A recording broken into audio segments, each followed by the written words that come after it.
کیا کوئی ایسی انکوائری ہوگی اس ملک میں کہ یہ سائفر کا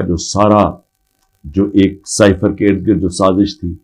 پتہ تو چلے، مجھے تو پتہ ہے کون اس میں تھے، لیکن انڈیپینڈنٹ انکوائری ہونی چاہیے اور اس انکوائری میں پتہ چلے کہ کون کون کردار تھے جنہوں نے اس قوم کے اوپر اتنا بڑا عذاب لے کے آئے ہیں، اور اب مزید آگے اس عذاب سے نکلنے کے لیے اور کتنی تکلیف اٹھانی پڑے گی اس قوم کو۔ اور اس کے لیے میں پھر سے کوشش تو کرتا ہوں کہ ہمارے چیف جسٹس صاحب کو اس کے اوپر سوچنا چاہیے کہ وہ ہی ایک انکوائری کر سکتے ہیں، کیونکہ یہ حکومت تو کرنے نہیں دے گی، اور نہ ہی مجھے افسوس سے کہنا پڑتا کہ ہماری اسٹیبلشمنٹ یہ کرنے دے گی، کیونکہ اس کے اندر ملوث ہیں جو جنرل باجوہ، اور انہوں نے جس طرح یہ پوری 6 مہینے پہلے سے جو پلان بن رہا تھا گرانے کا، اب تو خیر خواجہ آصف کہہ رہے ہیں کہ 2021 سے ہی پلان بنایا ہوا تھا جنرل باجوہ نے ہماری حکومت گرانے کا،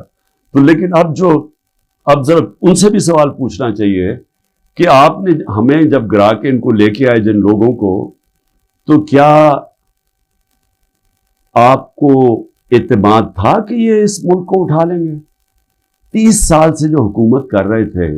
اور ان کے دور میں کوئی مجھے سنہری دور بتا دے کہ جب انہوں نے کوئی معیشت میں بڑی ترقی